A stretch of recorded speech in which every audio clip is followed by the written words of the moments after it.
কিন্তু আমরা চেয়ারটার জন্য আমরা ঈমান বিক্রি করছি। জোরে বলেন ঠিক কিনা? জোরে বলেন ঠিক কিনা? ঘুমায় আমার মায়ার নবী, একটু জোরে জোরে বলেন আমার দয়াল নবী, যেই দেশে ঘুমায় রে প্রেম যদি করবি রে মন, বলেন প্রেম ওরে সব সেরে চল মদিনায়, তোরা সব সেরে চল মদিনায়, আমার দয়াল নবী যেই দেশে ঘুমায় আমার মায়ার নবী। এ দুনিয়ার মুসলমান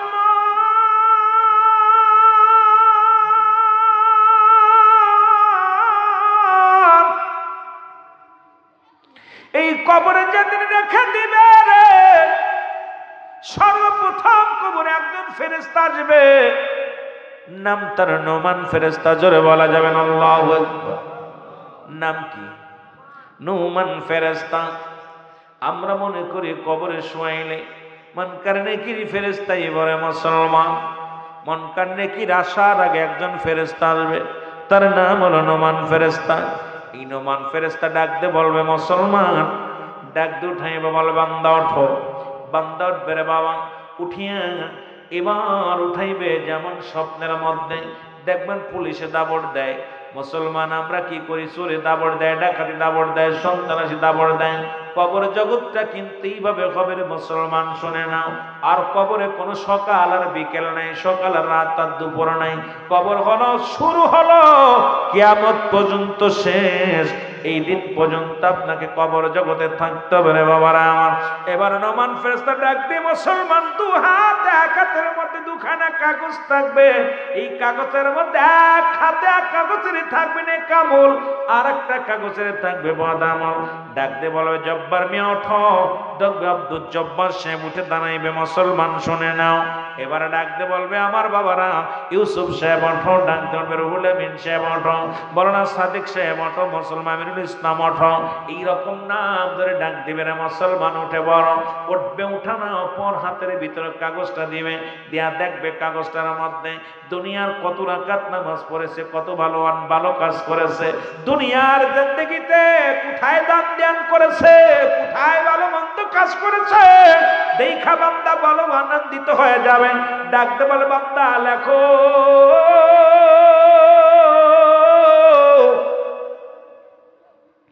ও বান্দা তুমি লেখা দাও, লেখা দাও। বান্দা বলবে আমি লিখবো কেমনে, আমার কাছে তো কোনো কলম নাই। বলে বান্দা রে, তোমার কলম হলো ডান হাতের শাহাদাত আঙ্গুল মোবারক। জোরে জোরে চিল্লায় বলেন মারহাবা। আর একটু জোরে জোরে চিল্লায় বল আল্লাহু। ডান হাতের শাহাদাত আঙ্গুল মোবারক হবে কলম। পালানোর কোনো পথ নাই। এই দুনিয়ার মধ্যে মূর্খ থাকলে টিপসই দেন, আমি লিখতে পড়তে জানি না। কবরে কজন আফিল চলবে না। যার যার আমল নামা তার তারে লেখা লাগবে। আমার আমল নামা আমার নিজের লেখা লাগবে, আপনার আমল নামা আপনার নিজের লেখা লাগবে না মুসলমান।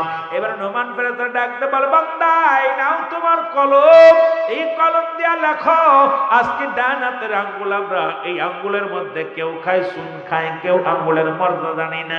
এই হাত দিয়ে কত ঘুষ লেনদেন করি, এই হাত দিয়ে কত না বিনা অন্যায় কত মানুষের অন্যায় ফাঁসি দিই, এই হাত দিয়ে কত না অপরাধ জগতে জড়ায় গেছি রে মুসলমান।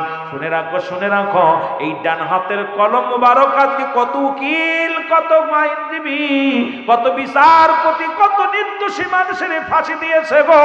শুধু মুসলমান শুনে নাও, শুনে নাও, শুধু মুসলমান নিজের খপ নিজের ক্ষমতার দাপট দেখাতে যাইয়া আমার দেশের অনেক আইনজীবী অপরাধী মানুষদেরকে অপরাধী বানাইয়া আজকে মুসলমান সমাজে তাদেরকে ফাঁসি দিচ্ছে, তাদের জীবন যাপন জেল দিয়েছে। আজকে কত নির্দোষীরা জেলখানায় পচাইছে, কত দোষীরা ছাড়া পেয়ে গেছে। জোরে বলেন ঠিক কিনা? এই কলমের খোঁজা মুসলমান তোমার আমল নামা তোমার হাত দিয়ে লেখা লাগবে। ও মুসলমান, এবার ডাক দে বলে বান্দা, ডাক দে বলে ফেরেশতা নাই, আমি তো কলম পাইলাম, কলমে কালি নাই, আমি কালি পাবো কই? কালি তো আমার নাই। ডাক দে বলে বান্দারে, কালি বলে তোমার মুখের থুতু মুবারক। ও আমার বাবারা আমার, আমি তোদের পায়ে ধরে বলে যায়, এত ধরে বলে যায়, ও আমার বাবারা তোদের পায়ে ধরে বলে যায়, আজ থেকে প্রতিজ্ঞা কর জীবনে আর মুখের মধ্যে বিড়ি সিগারেট দিবি না, এই মুখের মধ্যে আর গাঁজা দিবি না, মুখের মধ্যে আর হারাম জিনিস ভক্ষণ করবি না। ওরে মায়ের গর্ভে টাকা কালিনি আমার আল্লাহ রাব্বুল আলামিন,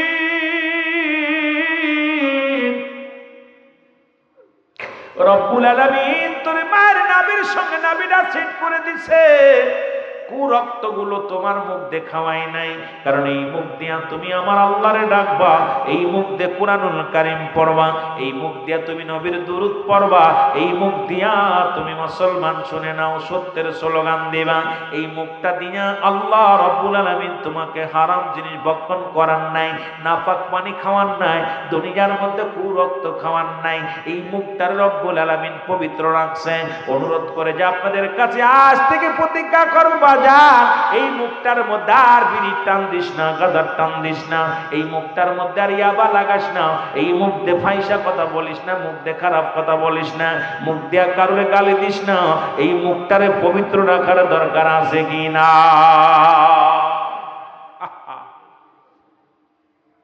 এই মুখটারে আল্লাহ এত সুন্দর পবিত্র রাখছে, সেই মুখটা গালদার ভিতরে কেমনে? আমি কিছুদিন আগে একটা গজল গাইছিলাম যে কবরে তেরা গুণ পাবি বিড়ি পাবি না, কারে জন্মের খা যত খাবি খা,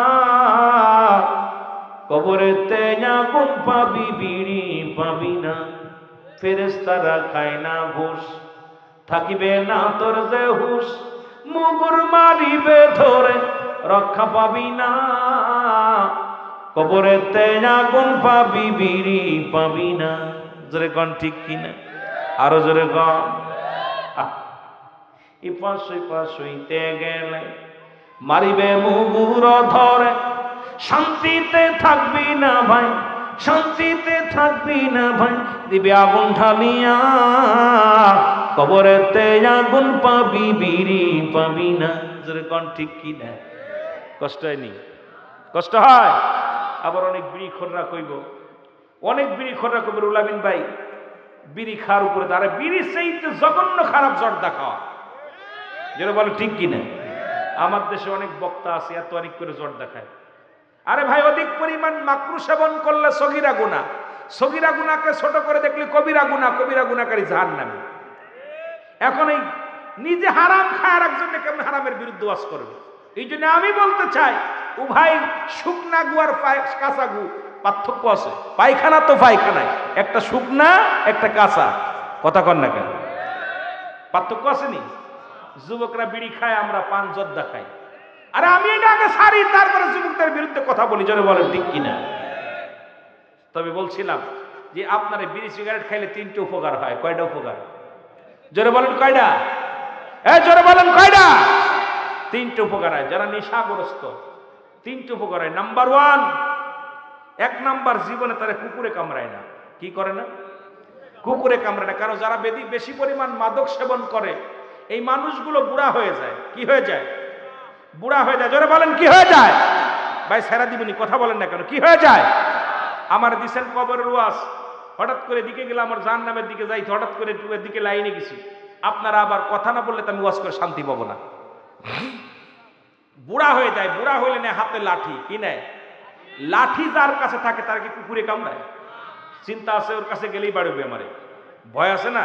কুকুর যার কাছে লাঠি থাকে তার কাছে কুকুর আসে? আসে না ভয়তে। দুই নাম্বার, ওই বাড়িতে চোর আসে না, কারণ রাত বেড়ে জোরে জোরে কাশি দেয়। বলেন যে বাড়ি মানুষ জেগে থাকে সে বাড়ি চোর যায়, ধরা পড়ার ভয় আছে না? চোর চিন্তা করে বাড়ি গেলেই ধরা পড়বে। যে বাড়িও দেখুন অধিকাংশ মানুষ যাদেরকে নেশাগ্রস্ত মানুষ, অনেকের এমনিও হয়, অনেক মাহফিন কাশি টাশি আল্লাহ দিছে, রোগ দিছে, সেটা ভিন্ন কথা। কিন্তু যারা মাদক সেবন করে অল্প বয়সে তাদের ফুসফুসি নষ্ট হয়ে যায়, ভিতরটা হক যক্ষা কাশি তাদের শুরু হয়ে যায়। জোরে জোরে একটু পরে তোর কবরের ভিতরে মেহমান করে নেকির ফেরেশতা আয়া তোর আমল নামাটা দেখবে। ও বান্দা, যার যার আমল নামা তার হাতে লেখা লাগবে। এবার মুসলমান নুমান ফেরেশতা বিদায়ের পরপরই চলে আসবে। মনকার নেকির ফেরেশতা চলে আসবে, আসি আপনার আমল নামা দেখবে। ওই গলার ভিতরে লটকানো থাকবে আপনার আমল নামাটা। এইটা দেখবে বান্দা, তোমার ভালো আমল থাকলে 8টা জান্নাতের দরজা খুলে দিবে, খারাপ আমল থাকলে রে বান্দা জাহান্নামের 7টা দরজা খোলা থাকবে। কিয়ামত পর্যন্ত যারা জান্নাতি জান্নাতি নিয়ামত ভোগ করবে গো, যারা জাহান্নামীর ওই অগ্নিকাণ্ড সব বিশ্ব মুসলমান শুনে নাও। কঠিন আযাব গজব ওই কবরের মধ্যে পাবে রে মুসলমান। আর কবরে যা আযাব হয়, আমি বারবার বলি, কবরে যে বিশ্বাস যাদের না হয়, আগামী দিন বাড়ি যাইয়া কবরের পাশে একটা গরু বানবেন, আগামী দিন যাইয়া একটা ছাগল বানবেন, বান্দিয়া ভালো খাবার দিবেন, খাবার দেওয়ার হলে দাঁড়ায় থাকবেন। দেখবেন ওই পশুটা রশি ছেঁড়াছিড়ি করবে, টালু মালু তাকাইবে, চোখের পানিগুলো দর দর করে ছেড়ে দিবে। কবরে আযাব একমাত্র মানুষ এবং দানব বুঝতে পারে না, পৃথিবীর মধ্যে সব প্রাণী বুঝতে পারে মুসলমান। এই কবরে কিন্তু আপনাকে ছাড়বে না। গরিব বলেন, ধনী বলেন, বাদশা বলেন গো, পৃথিবীর মধ্যে যত বড় টাকাওয়ালা বলেন, বাড়িওয়ালা বলেন, পৃথিবীর মধ্যে প্রতাপশালী 4 জন বাদশা ছিল গো, তারাও দুনিয়া থেকে বিদায় হয়ে গেছে। মুসলমানদের মধ্যে 2 জন, একজনের নাম বাদশা মুসলমান, শুনে নাও। মুসলমান একজনের নাম হলো বাদশা সুলাইমান, পয়গম্বর সুলাইমান। 2 নাম্বার হলো মুসলমান বাদশা জুলকারনাইন। আল্লাহ তারে 1600 বছর হায়াত দান করেছিল। এই পৃথিবীর মধ্যে মানুষটা লম্বা ছিল 48 হাত লম্বা। এই মানুষটা এত বড় লম্বা ছিল বাদশা জুলকারনাইন। মুসলমান শুনে নাও, আল্লাহ তারে পৃথিবীর পৃথিবীর খলিফা বানিয়ে দিয়েছিল। 1600 বছর হায়াত দান করেছিল। একদিন নয়, 2 দিন নয়, 1600 বছর দুনিয়ার মধ্যে হায়াত ছিল।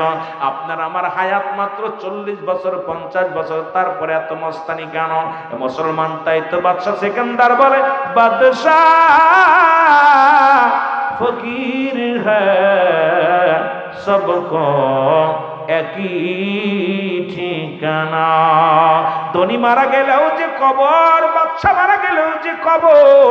এই কবর মুসলমান, গরিবের জন্য সেই কবর, বাদশার জন্য যে কবর, ও মুসলমান শুনে না, একই ঠিকানা।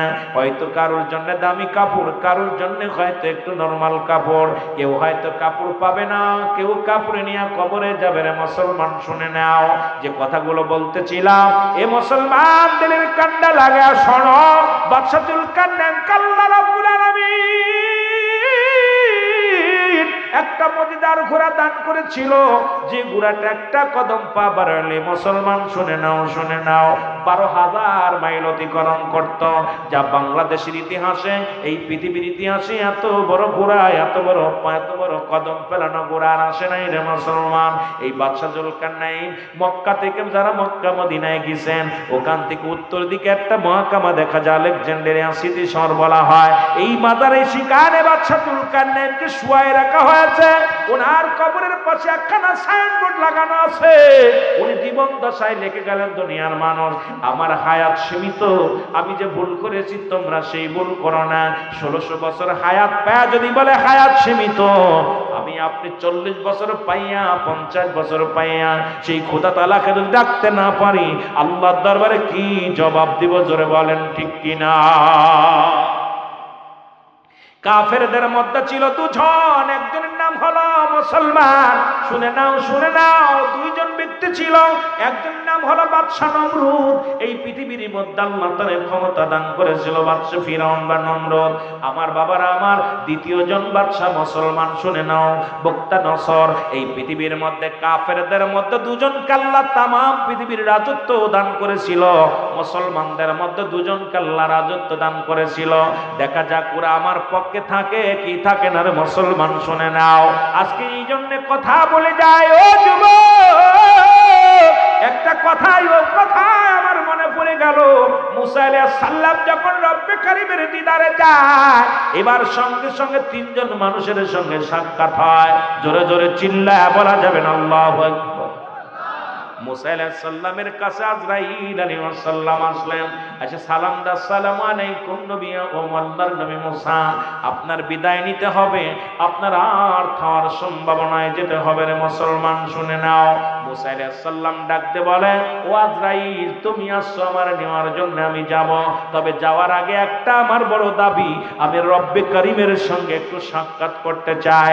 কারণ আমি একাধিকবার, কারণ জিবরিল আমিন এই পৃথিবীর মধ্যে আদম আলাইহিস সালামের কাছে আসছে 12 বার, ইদ্রিস আলাইহিস সালামের কাছে আছে 4 বার, ইব্রাহিম আলাইহিস সালামের কাছে আসছে 42 বার, মুসা আলাইহিস সালামের কাছে আসছে 750 বার, আর আমার আপনার নবী রাহমাতুল লিল আলামিনের কাছে আছে মাত্র 24,000 বার। জোরে বলেন মারহাবা, আর একটু জোরে বল আল্লাহু আকবার। মুসা আলাইহিস সালাম ডাকতে বলে,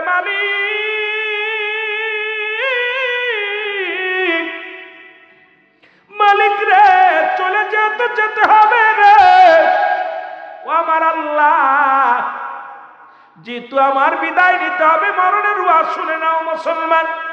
আল্লাহ, আর একটাবার তোমার সঙ্গে শেষ সাক্ষাৎ করতে চাই। আমি বনি ইসরাইল লোকদের জন্য কিছু নালিশ আপনার কাছে করে যেতে চাই, আমার কমের লোকেদের জন্য কিছু নালিশ করে যেতে চাই। আজরাইল কাল্লা, মুসা নবীর রূহ টানতে গেছিলাম, মুসা নবীতে এটা বলছে, আর একটা কি করা হবে মুসলমান? আমার আল্লাহ রাব্বুল আলামিন ডাকতে বলে, যাও রে জিবরিল, আজরাইল যাও, মুসা নবী যা বলছো ওটা শোনো, আর একবার দেখা হবে অমুক দিন, শুক্রবারের দিন আমি মুসা আলাইহিস সালামের সঙ্গে দেখা করব। মুসা আলাইহিস সালাম রওনা দিয়েছেন, 3 জন ব্যক্তির সঙ্গে দেখা। প্রথম ব্যক্তি বিশাল ধনী ডাক দেখায়, মুসা রে কই যাও? মুসা আলাইহিস সালাম কয়, যাই আমার রব্বি কারীম, আমার আল্লাহ রাব্বুল আলামিনের সঙ্গে দিদারে যাই। জোরে জোরে চিল্লা বলা যাবে না মারহাবা। এরে আমি যাই আল্লাহর সঙ্গে দিদার করতে, কথাবার্তা বলতে। ও নবী মুসা, তুমি যাইতেছ রব্বে কারীমের সঙ্গে সাক্ষাতে, একটা নালিশ দিব, তোমার আল্লাহরে জিগাইবিনি, আল্লাহ আমার দুনিয়ার মধ্যে এত ধন সম্পদ দান করল, এই যে ধন সম্পদের পাহাড় আমারে দান করেছে, কোন আমলটা করলে এই ধন সম্পদ কমে যাবে আমার দুনিয়ার মধ্যে, এই ধন সম্পদ গুলো থাকবে না, সব শেষ হয়ে যাবে, সেই আমলটা জেনে আসব। ওরে মুসা আলাইহিস সালাম বলে, নিলাম তোমার নালিশটা নিলাম। এরপর আর একজনের সঙ্গে দেখা, ডাকতে বলে, নবী মুসা রে, আরে আমি হইলাম একজন মেয়ের সঙ্গে দেখা, 2 জন পুরুষের সঙ্গে দেখা। ডাকতে বলে, নবী মুসা কই যাও? কয় রব্বে কারীমের সঙ্গে সাক্ষাতে যাই তোর বারে। বলে, মুসা রে, আমার একটা নালিশ আছে রে, নিয়ে যাও। আমি গরিব, পৃথিবীর মধ্যে সব চাইতে গরিব, আমার মতো গরিব আর কেউ নাই। তোমার আল্লাহরে জিগাইবানি রে, কোন আমল করলে, কোন কাজ করলে আমি ধনী হয়ে যাব, বিশাল সম্পদের মালিক হয়ে যাব, এইটা তোমার মওলারে জিগাইবানি। এ মুসলমান কয়, নিলাম তোমার নালিশটা নিলাম। তৃতীয় আর একজন ব্যক্তি, যার হাত নাই পা নাই, রে মুসলমান শুনে নাও, আমার বাবারা, আমার হাত নাই পা নাই, জমিনের মধ্যে আল্লাহর নামে পাগল, এই প্রতিবন্ধী ডাকতে বলে, নবী মুসা রে, তুমি এই পথে পিরাই যাও। কই যাও? কয় যাইতেছি রব্বে কারীমের সাক্ষাতে যাইতেছি। কয় নবী মুসা রে, আমার একটা নালিশ আছে, নালিশটা নিবানি। কয় কি নালিশ? কয় আমার আল্লাহ রাব্বুল আলামিন আমারে কেন বানাইলো? আমার তো পাও নাই, আমার হাত নাই, আমার এই দুনিয়ার মধ্যে কেন পাঠাইলো? আমার কোনো কাজ আসেনি, যাই না আসবারে নবী মুসা। মুসা কয়, নিলাম তোমার নালিশটা।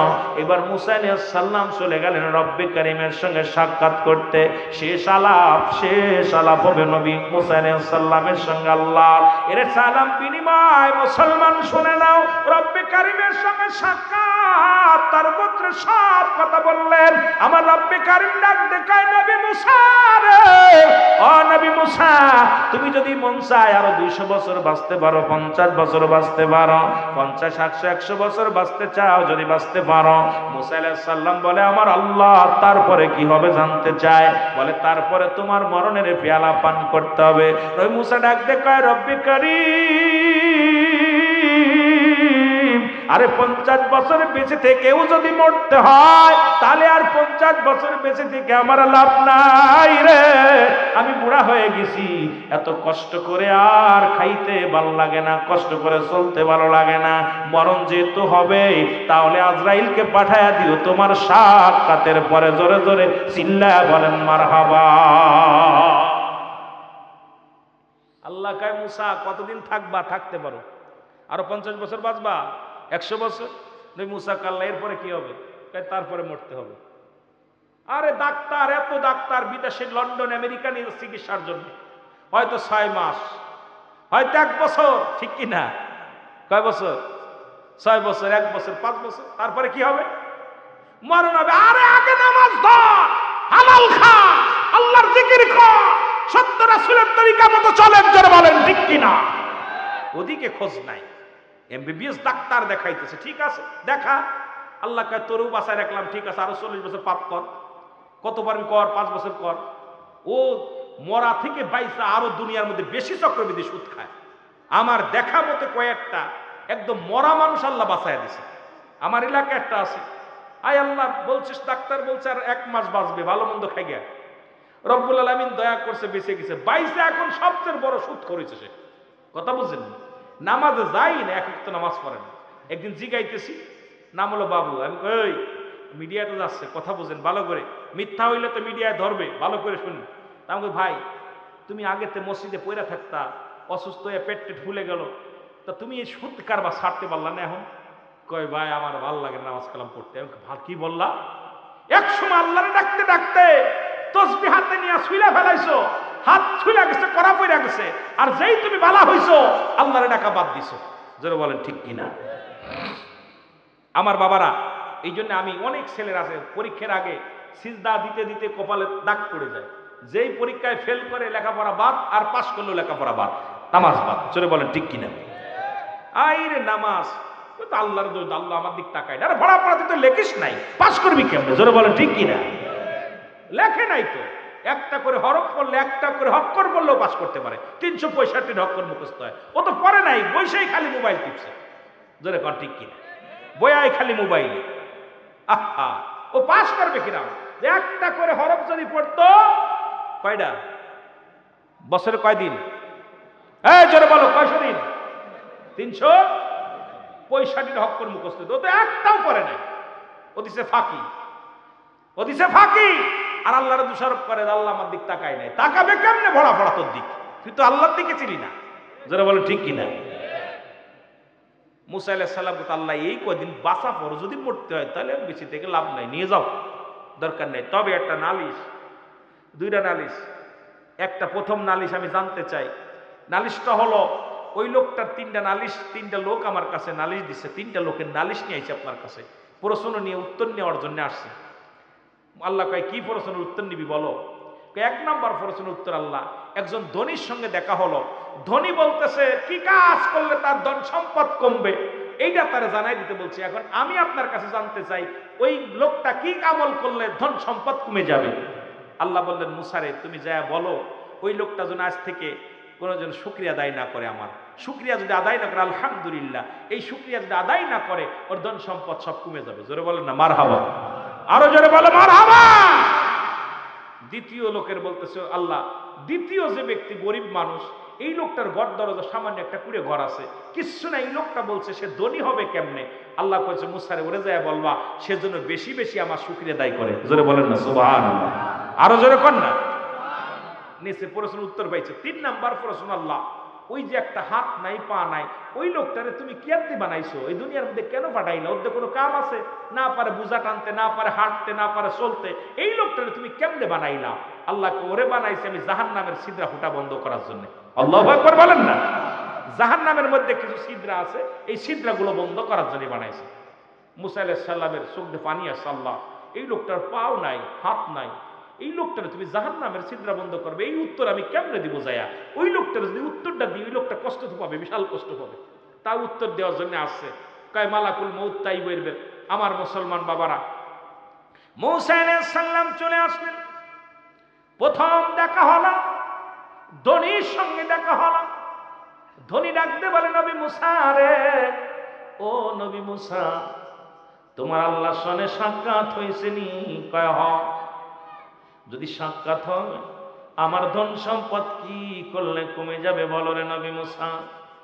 বলে মুসা ডাক দে কয়, ও ধনী, আমার রব্বে কারিম বলেছে আজ থেকে তুমি রব্বি কারিমের শুকরিয়া আদায় করবা না, দেখবে তোমার ধন সম্পদ কমে যাবে। ধনী ডাক দে কয়, নবী মুসা রে, আমারে কি পাগল পাইছনি? আরে ধন সম্পদ আরো যদি বেশি হয় দুঃখ নাই, তবু আমার আল্লাহর শুকরিয়া আমি বাদ দিতে পারবো না। জোরে জোরে চিল্লায় বলা যাবে না মারহাবা। ওরা ধন সম্পদ আরো, কিন্তু আমি আমার আল্লাহ শুকরিয়া আদায় করবো না, এটা হবে না। আরো দ্বিগুণ সম্পদ বেড়ে গেছে লোকটা। নবী মুসা চলে গেলেন গরিবের কাছে, যা বলে গরিব মহিলা ডাকতে বলে, নবী মুসা, তোমার আল্লাহরে জিগাইছনি কি আমল করলে আমি ধনী হব, কি কাজ করলে আমি ধনী হব, জিগাইছনি? কয়, বুড়ি মারে জিগাইছি, শোনো, তুমি বেশি বেশি রব্বে কারিমের শুকরিয়া আদায় করবা। বুড়িমা কয়, তোর আল্লাহ আমারে কি দিছে? আমি না খাতি পাই না, পড়তে পাই না, গায়ের মধ্যে বল নাই, গ্রামে গ্রামে ঘুরে ঘুরে দুটো চাল পাই, ডাল পাই, খায়, আরে কেন তোর আল্লাহ শুকরিয়া আদায় করব? সঙ্গে সঙ্গে একটা তুফান আসলেন। তুফান আসিয়া বুড়ির ঘর দরজায় যা ছিল একটু কুড়িয়ে ঘর ভেঙে গেছে। ডাক দে কয়, বুড়িমা, নবী মুসা রে, সারাদিন ঘুরে ঘুরে বেড়াইতাম, সারাদিন মানুষের দ্বারে দ্বারে ভিক্ষা চাইতাম রে, রাত হলে একটু মাথা গোজার জায়গা ছিল, আজকে ঘরটা ভেঙে গেছে রে, আমি থাকবো কোথায়? রাতের অন্ধকারে থাকবো কোথায়?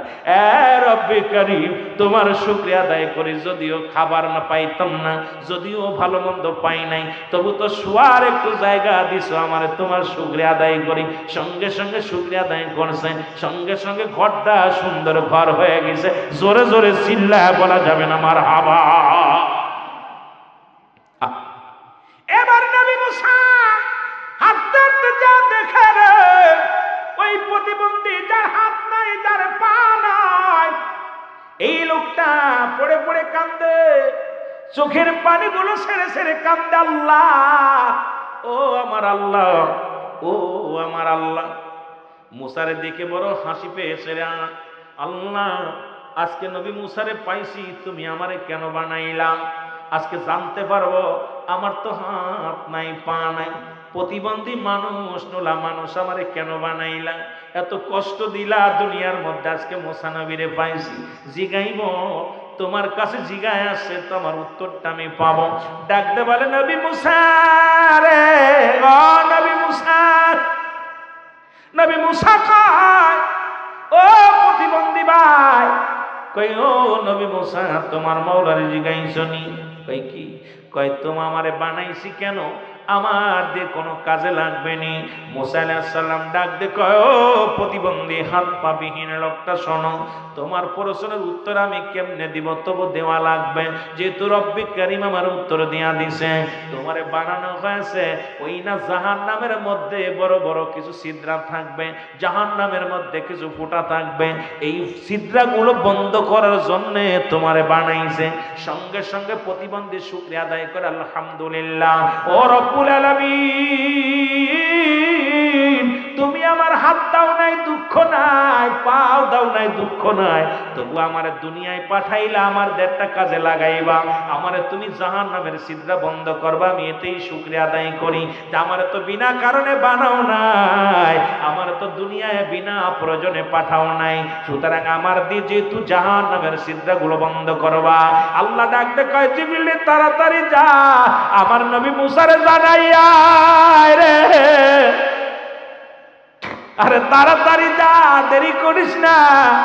ওই হাত পাবিন যে লোকটা আছে, আমার নবী মুসারে বল, ও আমার শুকরিয়া আদায় করার সঙ্গে সঙ্গে আমি আল্লাহ এত খুশি হয়ে গেছি, জান্নাতের 8টা দরজা ওর জন্য খুলে রাখছি। আরো জোরে, আরে মুসলমান, যে হালাতে থাকো না কেন গো, যে হালাতে থাকো না কেন গো, রব্বে কারিমের শুকরিয়া আদায় করবা। সুখে থাকো বলো আলহামদুলিল্লাহ, দুঃখে থাকো আলহামদুলিল্লাহ, কষ্টে থাকো আলহামদুলিল্লাহ, খেয়ে থাকো আলহামদুলিল্লাহ। আজকে নাফরমান গুলোর জন্য জাহান্নাম। জোরে জোরে চিল্লায় বলেন ঠিক কিনা? আর একটু জোরে জোরে চিল্লায় বলা যাবে না আল্লাহু আকবার।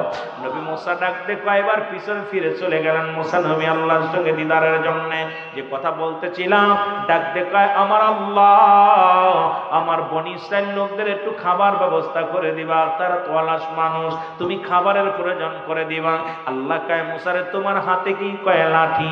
কয় লাঠি দিয়ে একটা বাড়ি মারো। পাহাড়ের মধ্যে লাঠি দিয়ে বাড়ি মারলেন। বাড়ি মারা পর মুসলমান সঙ্গে সঙ্গে পাহাড়টা দ্বিখণ্ড হয়ে গেল, ভিতর থেকে একটা নদী বাইর হয়ে গেল। এই নদীর ভিতরে একটা পাথর পাইলেন। মুসা আলাইহিস সালাম ডাক দিয়ে আল্লাহ কয় মুসা, ওই লাঠি দিয়া পাথরের মধ্যে বাড়ি মারো। পাথরের মধ্যে বাড়ি মারছে, দেখে পাথরের মধ্যে একটা হরিণ তাজা ঘাস খাচ্ছে। মুসলমান শুনে নাও, আল্লাহ কয় নবী মুসা রে দেখছনি, ওই পাহাড়ের মধ্যে একটা মুসলমান সাগর, সাগরের মধ্যে একখানা পাথর, পাথরের মধ্যে একখানা হরিণ আছে, একেও আমি আল্লাহ খাওয়াই। পৃথিবীর সমস্ত মাখলুকাতের খাওয়ানোর দায়িত্ব আমার। এই পৃথিবীর ভিতরে যত মাখলুকাত আমি আল্লাহ পাঠাইলাম, পৃথিবীর মধ্যে যত মাখলুকাত আমি আল্লাহ প্রেরণ করলাম, সবকিছুর দায়ভার আমার, সবার খাওয়ানোর দায়িত্ব আমার। রিজিকের মালিক আমি, দৌলাতের মালিক আমি, হায়াত মৌতের মালিক আমি আল্লাহ। জোরে জোরে চিল্লায় বলো মারহাবা। এর আল্লাহ কয় মুসা রে, এই সাগরের মধ্যে যদি তুমি ওই পাথরের মধ্যে হরিণকে যদি আমি তাজা ঘাস খাওয়াইতে পারি, সমস্ত মাখলুকাতকে খাওয়াবো, তুমি যাও। উনি রওনা হয়ে গেল, মুসা নবী রওনা হয়ে গেছে। পথের মধ্যে মুসা আলাইহিস সালাম ও মুসলমান দেখে কয়েকজন মানুষ কবর খুঁড়তেছে। মুসলমান শাবল নিয়া, কোনটা নিয়া, দানিয়া সব খবর খুঁড়তেছে। মুসা আলাইহিস সালাম তাকায় দেখে নির্জন পাহাড়ের মধ্যে কারা যেন কবর খনন করতেছে। যায় মুসা নবী সালাম দেয়, দিয়া বলে ভাই রে, আপনারা কবর খনন করেন, কেউ কি মারা গেছে? কয় হ্যাঁ, আমাদের মহল্লা একজন মারা গেছে, তার জন্য কবর খনন করা হয়। বলে সেই লোকটা কার? কয় দেখতে শুনতে আপনার মতো, লম্বা চওড়া আপনার মতো, যদি আপনি সহযোগিতা করতে চান আমাদের সনে করতে পারেন। মুসা আলাইহিস সালাম বলে দেন আমার কাছে, দেন কুদাল, দেন কুদাল। নিলেন, খুন্তা নিলেন, নিয়া সুন্দরভাবে নিজের কবরটা নিজেই খনন করলেন। মুসা নবী তার নিজের কবরটা নিজেই খুললেন। পুরা পর মুসা নবীকে ডাকতে বলে ফেরেশতারা, আমার আল্লাহ যে হুকুম দিলেন যেমনি ভাবে তার মৃত্যু হলো। মুসা আলাইহিস সালামকে ডাকতে বলে, আমার আজরাইলকে ডাকতে বলে, আজরাইল যাও যাও, ওই ফেরেশতাদের মধ্যে যাইয়া ও মুসলমান মুসা নবীর কবর খনন করেছে ফেরেশতা দিয়া। মুসা নবীর কবর খনন করেছে, নিজের কবর নিজের খনন নিজেই খনন করেছে। রে মুসলমান শুনে নাও। এবার যখন আজরাইল আলাইহিস সালাম আসলেন, ফেরেশতারা ডাকতে বলে হুজুর, আপনার যে লাশটাই কবরে শোয়াইব, দেখতে শুনতে আপনার মতো মাপ, আপনার মতো, আপনি একটু কবরের ভিতরে শোন, দেখা যাক আপনার মাপ ঠিক হলে সেই লোকটার মাপ ঠিক হবে।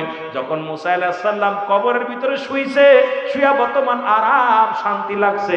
আল্লাহ এই নির্জন কবর মাত্র একমাত্র ঠিকানা মানুষের জন্য বানিয়েছে আল্লাহ। সঙ্গে সঙ্গে আজরাইল আলাইহিস সালামকে আল্লাহ পাঠিয়ে দিয়েছে জান্নাত থেকে একটা মুসলমান আপেল পাঠিয়ে দিয়েছে।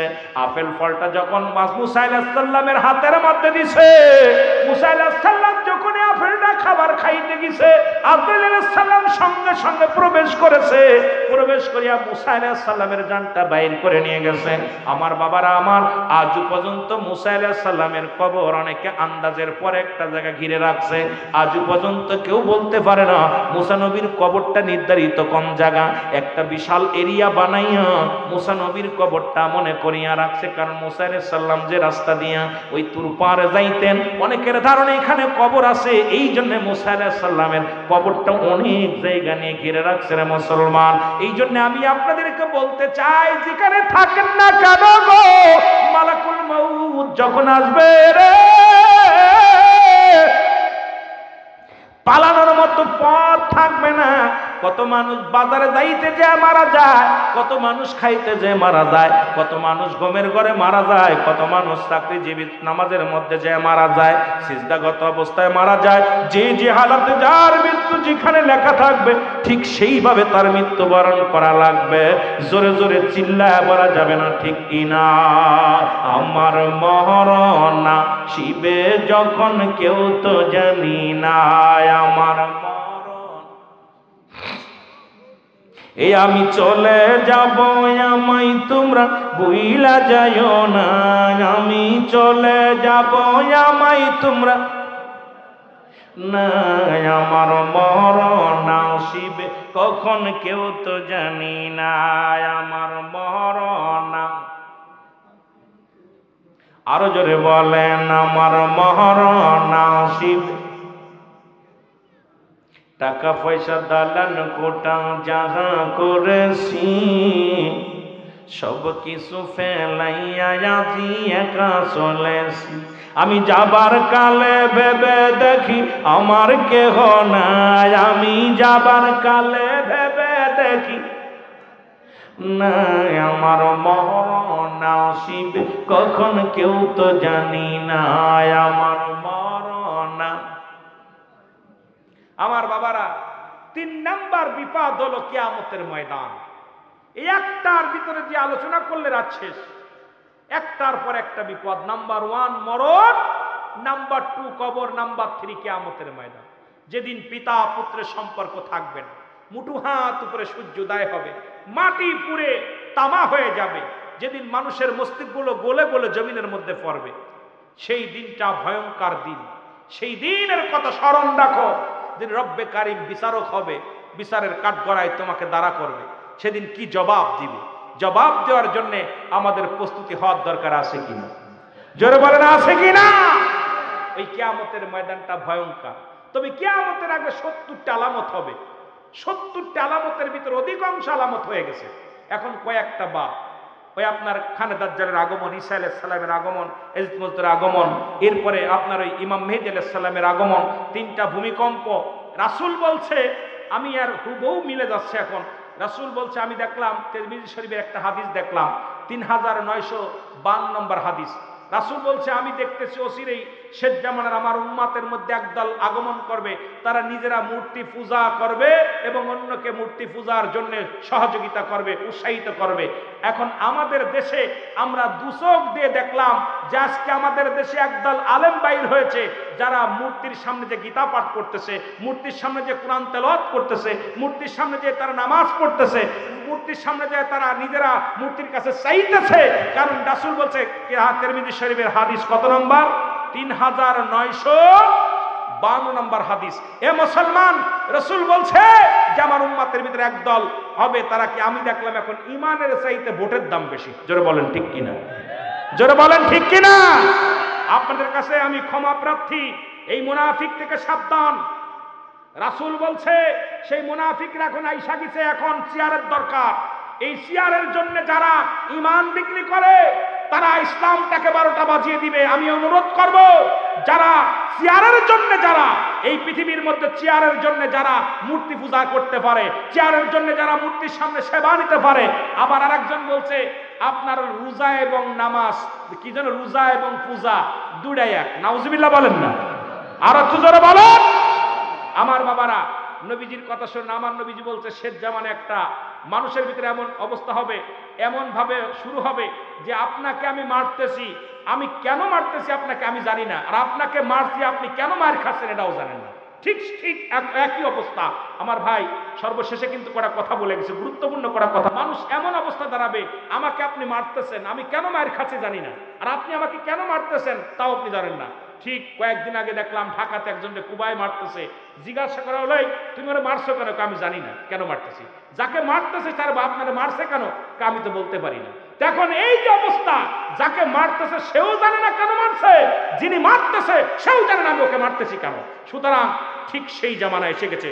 জোরে বলেন ঠিক কিনা? আরো জোরে বলেন ঠিক কিনা? সুতরাং ঈমান বেচা কিনা চলতেছে দেশের উপরে, আপনাদের করজোরে দাবি করব, এদের থেকে সাবধান, এদের থেকে সাবধান। আমার ভাই বলছে নির্বাচন আসছে, হাওয়া লাগছে, কোন দিকে যাবে, কি অবস্থা যাবে, আপনাদেরকে টাচ ভালো টাচ দিছে। তবে আমি আপনাদেরকে সতর্ক করে যাই যে আমার নবীজি বসে আছেন, কয়েকজন জনক, কয়েকজন সাহাবী, আবার ওই যে একটা হাত দিয়ে কোরআন ডাকবে, কোরআনের মধ্যে তো আছে হিন্দুদের সাহায্য। সূরা তাওবা 6 নম্বর আয়াত, এখানে দুইজন হাফেজ আছে। কত নম্বর? কথা বলেন না কেন? সূরা তাওবা 6 নম্বর আয়াত। আল্লাহ বলে, হাবিব আপনার কদমের মধ্যে যদি কোনো অমুসলিম যায়, সর্বপ্রথম তাদের বসতে দেন। যদি তারা আপনার সাহায্য চায় সাহায্য দেন, নিরাপত্তা চাইলে নিরাপত্তা দেন, নিরাপদ স্থানে পৌঁছে দিতে বলে আপনি পৌঁছায় দেন। কথা বলছেননি? সূরা তাওবা 6 নম্বর আয়াত ভালো করে দেখে নেবেন, আপনারা আরো ভালো করে তাফসীরটা দেখে নেবেন। আমার ভাইরা, যেটা বলতেছিলাম, আমার এখন কয়েকদিন পরেই দেখলাম এক হিন্দু ভদ্রলোক বলছে, আমরা তো আপনাদের মসজিদে যাই না, আপনাদের ঈদগাহে যাই না, আপনারা আসেন কেন আমাদের পাহারা দিতে? আপনাদের মসজিদ ঠেকাইতে পারেন না, আমাদেরকে পাহারা দিতে আসেন, লজ্জা করে না? তাহলে বোঝা গেল তারা তো আমাদের কাছে নিরাপত্তা চাই নাই, আমাদের কাছে নিরাপদ স্থানে পৌঁছে দিতে বলে নাই, আমাদের সাহায্য চাই নাই, কিন্তু আমরা সিয়ারটার জন্য আমরা ঈমান বিক্রি করছি। জোরে বলেন ঠিক কিনা? জোরে বলেন ঠিক কিনা? সুতরাং এই সমস্ত ঈমান চোর থেকে সাবধান, ঈমান চোর থেকে সাবধান। চলছে দারমনিয়া বাড়াবাড়ি, ঈমান আগুনের বাজারে, থাইকো হুঁশিয়ারে মুমিন, থাইকো হুঁশিয়ারে। উম্মত হবে ৭৩ দল, ৭২ দল যাবে রসাতল, বলছে নবীগণে। বর্তমানে বাতিল ফেরকা দেশটা গেছে ভরে। জোরে বলেন ঠিক কিনা? সাবধান, খুব সাবধান, খুব সাবধান।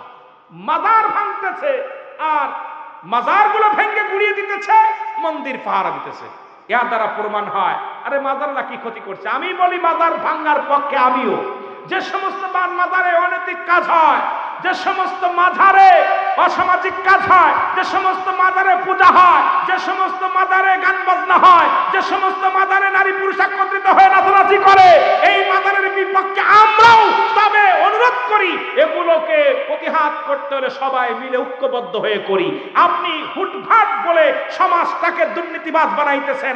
আপনার নুরা পাগলার মতো মাজার থেকে মরার পরে যে দেশের মানুষ মরে যাওয়ার পর, আমি বলবো না নুরা পাগলার পক্ষে নয়, মানুষ মরে যাওয়ার পর বিচারের ফয়সালা রব্বে কারিমের হাতে, কিন্তু দুনিয়ার মধ্যে জীবিত থাকতে আপনি পারলেন না, মরা মানুষকে উঠায় পুরায় দিয়া আপনি হইতেছেন তহিদি জনতা, তার মানে ইসলামের চরম শত্রু। আপনি জোরে বলেন ঠিক কিনা?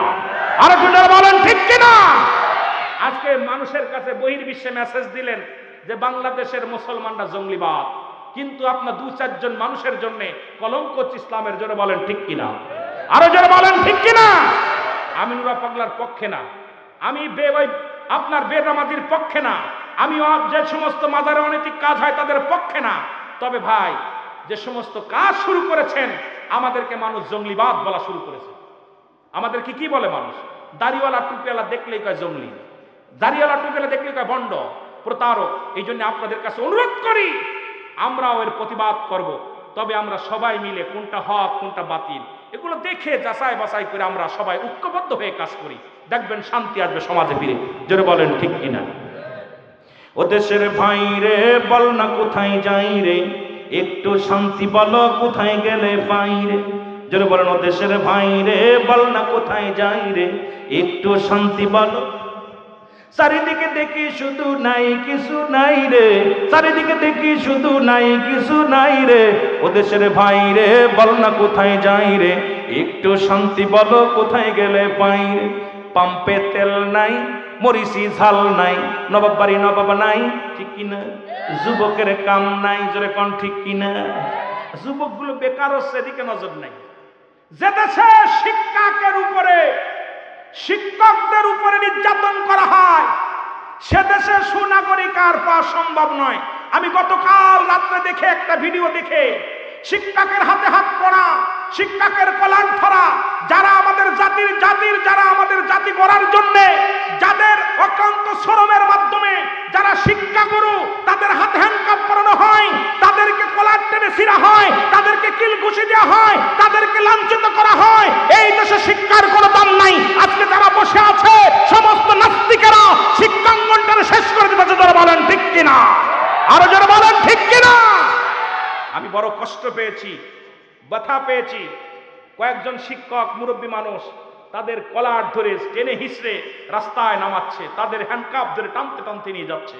যারা আমাদেরকে শিক্ষা দিছে, যাদের কাছে শিক্ষা নিয়ে আজকে এমপি হয়েছ, যাদের থেকে শিক্ষা নিয়ে আজকে মন্ত্রী হয়েছ, এই পুলিশ বাহিনী, তোমরা যাদের কাছে শিক্ষা নিয়ে আজকে পুলিশ হয়েছ, কারণ কোন মূর্খরে তো চাকরি দেয় নাই, শিক্ষা অর্জন করা লাগছে হয় আমার কাছে না আরেকজনের কাছে।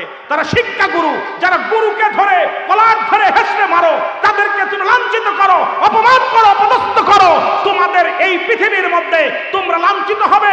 তোমাদের বংশ থেকে ওই লাঞ্ছিত সন্তান, ওই অপমানিত সন্তান, ওই বেয়াদব সন্তান বাইর হবে। জোরে বলেন ঠিক কিনা?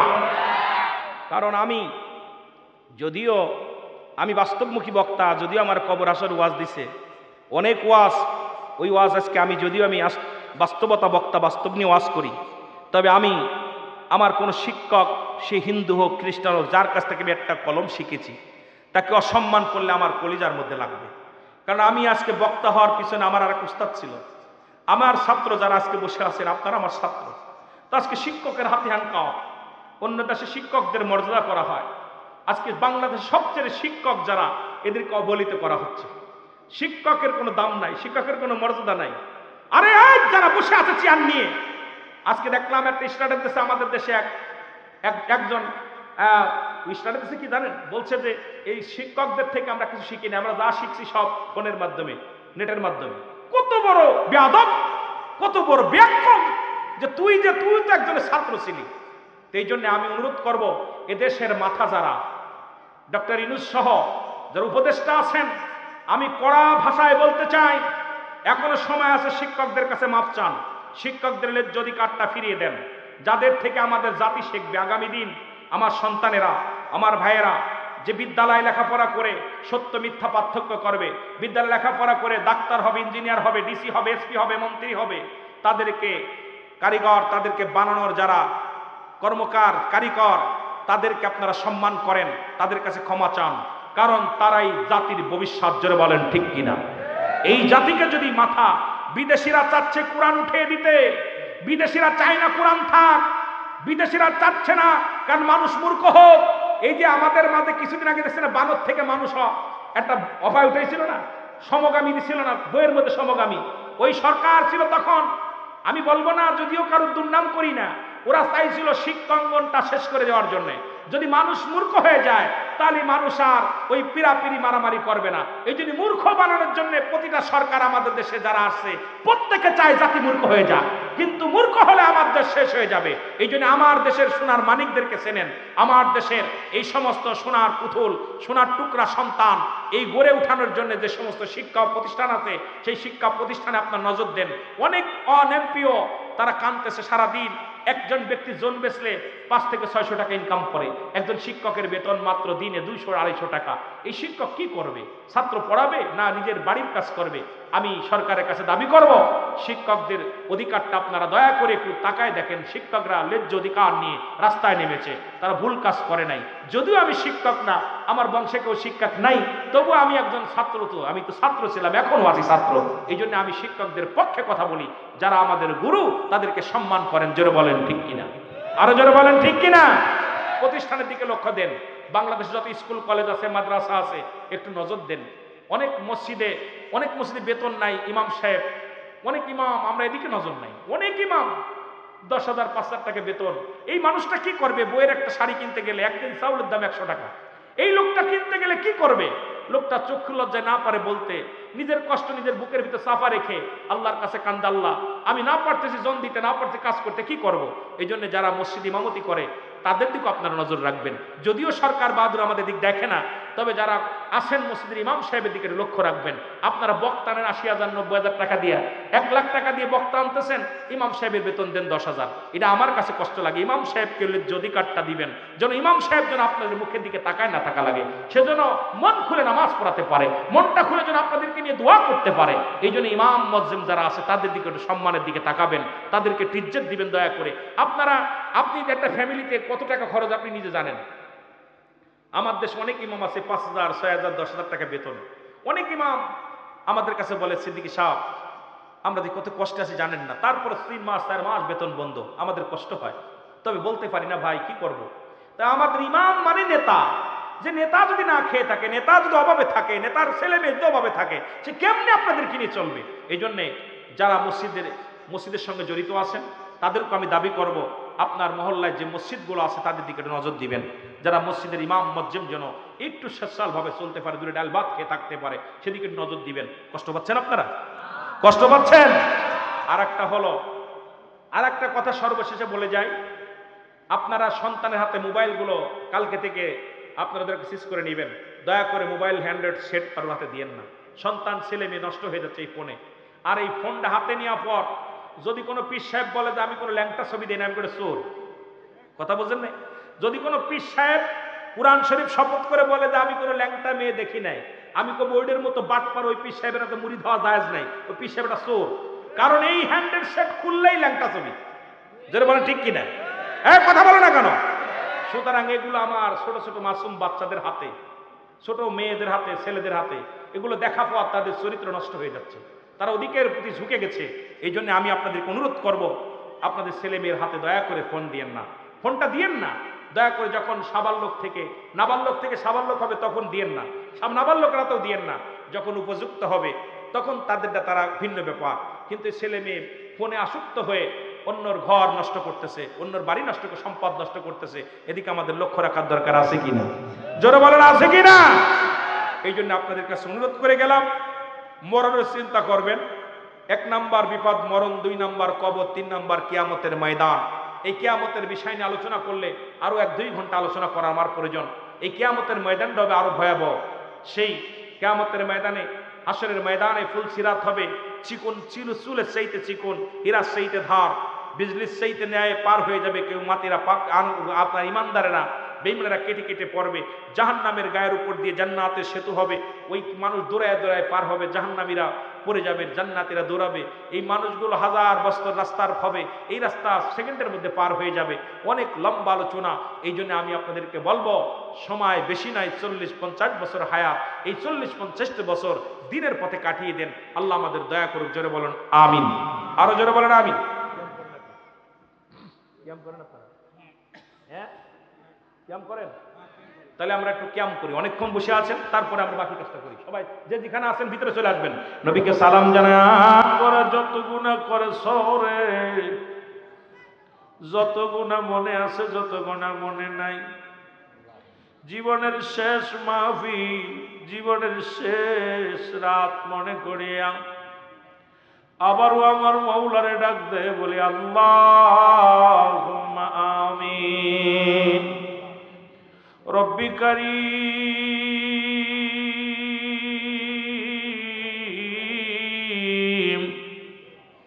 ঐতিহাসিক জগন্নাথপুর আল্লাহ উত্তরপাড়া যুব সমাজের উদ্যোগে আল্লাহ ঐতিহাসিক কেন্দ্রীয় ঈদগাহ ময়দান, আল্লাহ তোমার আশিকদের নিয়ে এখনো রাত্রে আবার বাইরা ঘুমায় নাই, এখনো রাত হয়ে গেছে।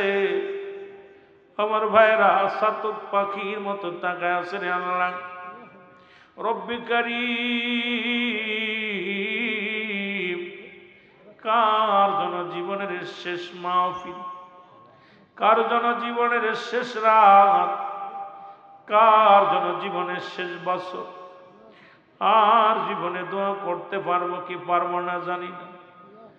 কখন যেন মালাকুল মউত এসে যায়। ওই আসমানি রাজ্যে 40 দিন আগে মৃত্যু ব্যক্তির নাম ঘোষণা হয়ে যায়। জমিনের মানুষ তো কিছু বুঝতে পারি না, মালাকুল মউত পিছে পিছে ঘুরছে রে আল্লাহ। কখন যেন ধরা পড়ে যায়। রব্বুল আলামিন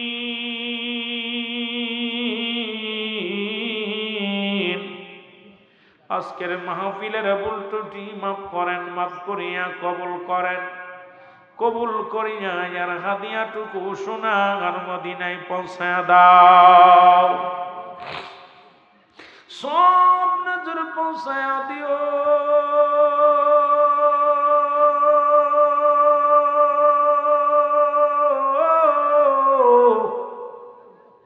ও আমার আল্লাহ, দয়াল নবী রাসূল আকরাম সাল্লাল্লাহু আলাইহি ওয়াসাল্লামের আহলে বাইত আপনজন যেখানে শুয়ে আছে, প্রত্যেকের রুহে মুবারকে গোলামদের তরফ থেকে সব নজর পৌঁছায় দাও আল্লাহ, সব নজর পৌঁছায় দাও।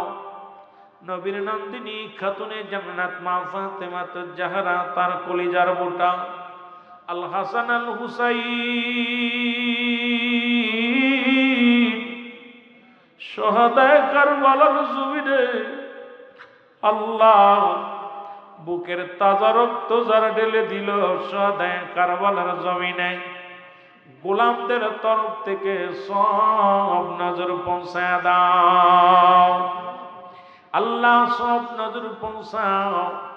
চার তরিকার ইমাম, চার তরিকার পীর মাসে কাদরিয়া, সিস্তিয়া, নকশবন্দিয়া, মুজাদ্দিদিয়া, গৌসে পাক আব্দুল কাদের জিলানী, মাদার রহমাতুল্লাহ, কলমদার রহমাতুল্লাহ, শাহ জালাল, শাহ পরান আল্লাহ, শেখ ফরিদ আল্লাহ, আল্লাহ দয়া করে মায়া করে তামাম পৃথিবীর মধ্যে যত হক্কানি ওলি আল্লাহ আপন পীর মাশায়েখ যে যেখানে শুয়ে আছেন, প্রত্যেকের আরোগ্যে মোবারকে গোলামদের তরফ থেকে সব নজর পৌঁছায় দাও আল্লাহ, সব নজর পৌঁছাও।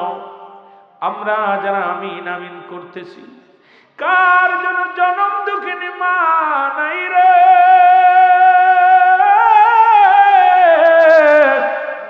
কার জন্য বাবা নাই রে আল্লাহ, মার পাগলেরা কান্দে রে, বাবার পাগলেরা কান্দে, এমন এতিম মহিলা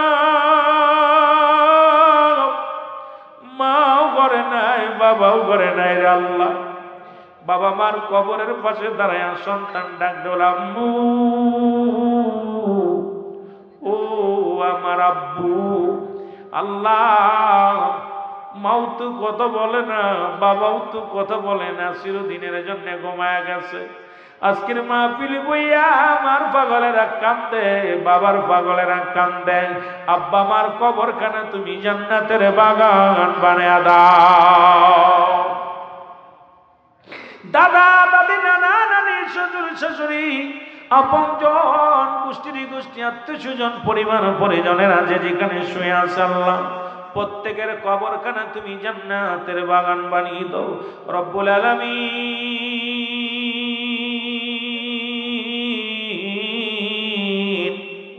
ও রব্বুল আলামিন, আমাদের ছেলে মেয়ে যারা লেখাপড়া করে যেন শক্তি বানায় দাও, আমাদের ছেলে মেয়ে যারা বিদেশের মাটিতে সুই সালামতের এক হায়াত বাড়িয়ে দাও আল্লাহ, আমাদের ছেলে মেয়ে যারা অসুস্থ আছে সুস্থতা দান করে দাও আল্লাহ। এই মাহফিলের জন্য আমার ভাইয়েরা যারা টাকা দিয়া, শ্রম দিয়া, সার্বিক সহযোগিতা করলো আল্লাহ, এই মাহফিলের জন্য যারা আল্লাহ দয়া করে যারা সহযোগিতা করছে, যারা কষ্ট করেছে আল্লাহ, তাদের মধ্যে আমার বিলাল ভাই আল্লাহ দয়া করে, মামুন ভাই আল্লাহ, হাকিম ভাই আল্লাহ দয়া করে মায়া করে, আলহাজ নাসিরউদ্দিন রাসেল ভাই আল্লাহ, ইব্রাহিম ভাই, কালুমিয়া সহ আজকের এই মাহফিলের জন্য যারা সার্বিক সহযোগিতা করল, সবার খেদমত তুমি কবুল মঞ্জুর করে নাও রে আল্লাহ। যারা টাকা দিয়া, শ্রম দিয়া, ভালোবাসা দিয়া সার্বিক সহযোগিতা করছে, সবার খেদমত কবুল করে নাও আল্লাহ। আসমানের বালা আসমানে নিয়ে যাও, জমিনের বালা জমিনে দাফন করে দাও, হাওয়ার বালা সঙ্গে মিশিয়ে দাও। পর্দারের মা বোনেরা আল্লাহ হাত উঠায় কান্দে, আমার মা বোনদের মনের বাসনা পুরা করে দাও আল্লাহ রব্বুল আলামিন।